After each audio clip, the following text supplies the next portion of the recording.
How's it? Good day, guys. So today I have the 4AGE engine slash DSG adaptation kit available. That's for the dq250 front wheel drive gearbox, as this is a front wheel drive setup.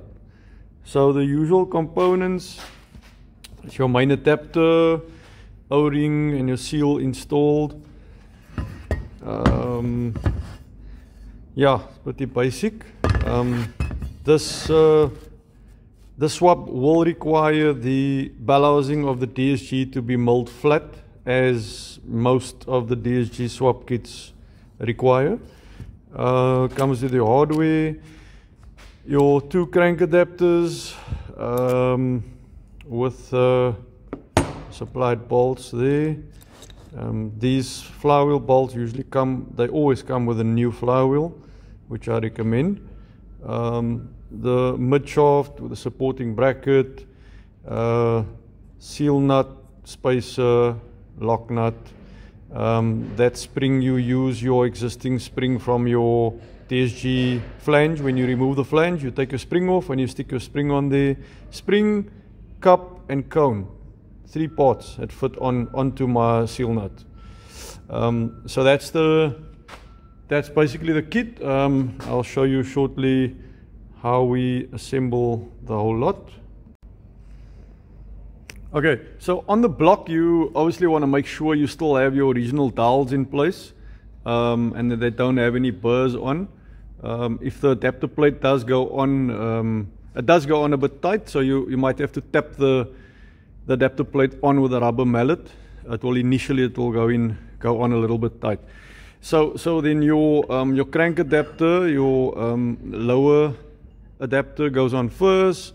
Your original flywheel bolts or ARPs, and then your second adapter with the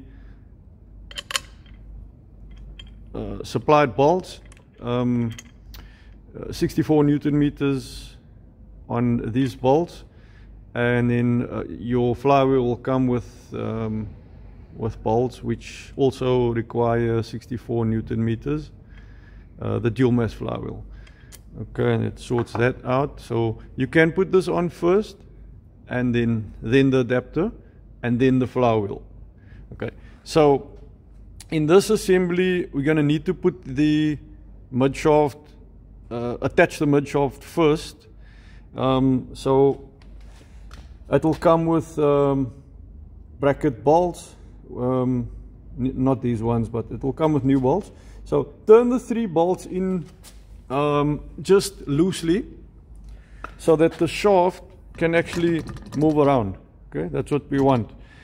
We want the shaft to be free. So just turn the bolts in with your fingers, and I just want to show you, as you can see, the reason why we need to do this before we carry on is, you see how close this all gets to the block. So this will not be able to go on afterwards. That's why we're doing it beforehand. That's why we're putting the shaft on beforehand.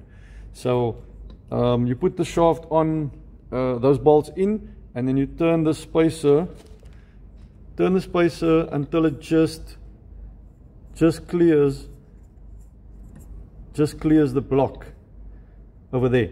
Okay, and of course you'd have put your spring on, and your cone and cup also needs to go on.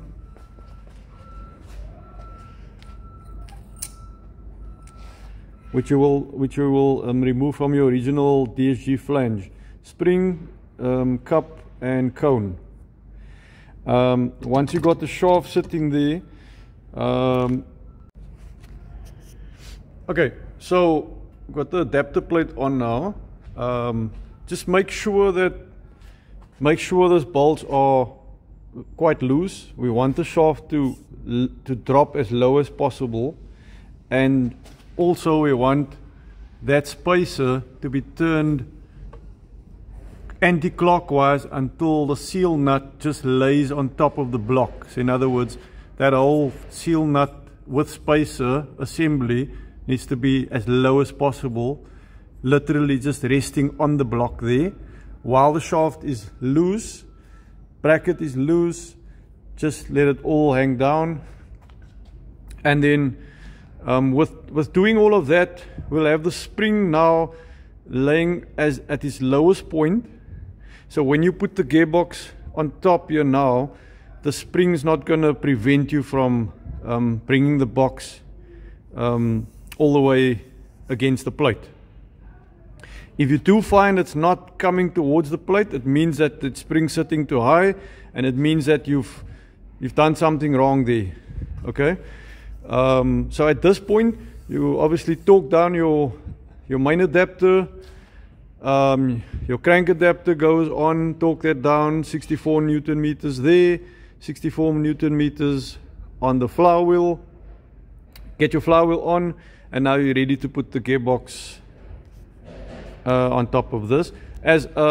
Just remember that this particular swap requires that the gearbox casing be milled flat. So it's that section over there needs to be milled flat, as well as those two protrusions there as well.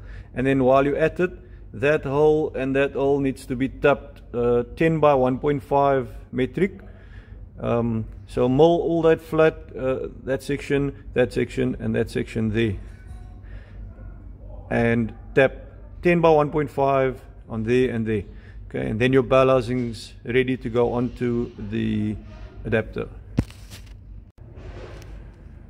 Okay, so then your gearbox assembly should drop straight down onto the adapter plate. You might have to just wiggle the shaft around while you're trying to lower it, so that that spline locates into the diff as you're lowering the gearbox. Once you got it seated, tighten down all the supplied bolts, and then finally the last thing you need to do is so the shaft bracket would have been loose, the seal nut assembly would have been at its lowest point.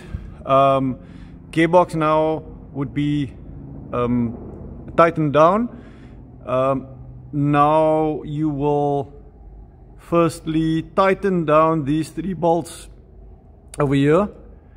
Once you've tightened it down, hold the shaft with one hand, and then start to turn the seal nut assembly, which is that part there, while holding the shaft still.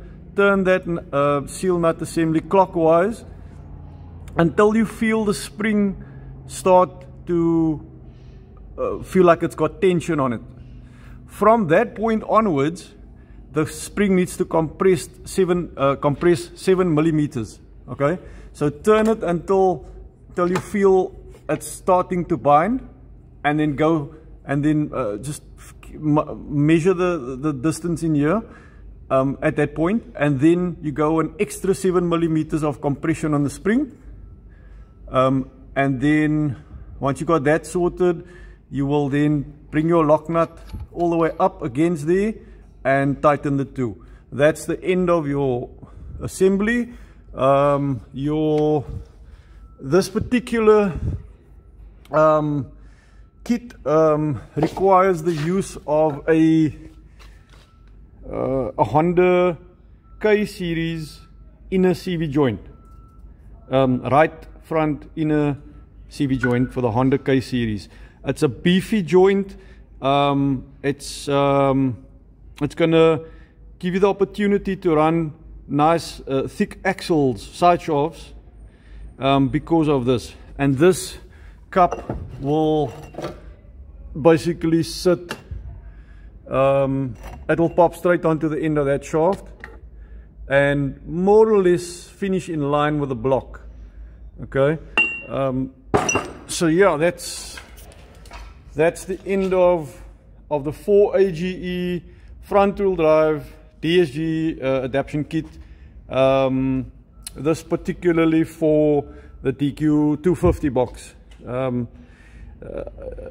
I could possibly make a kit to suit the dq500, but this kit will not fit on the dq500. So thanks for watching, guys.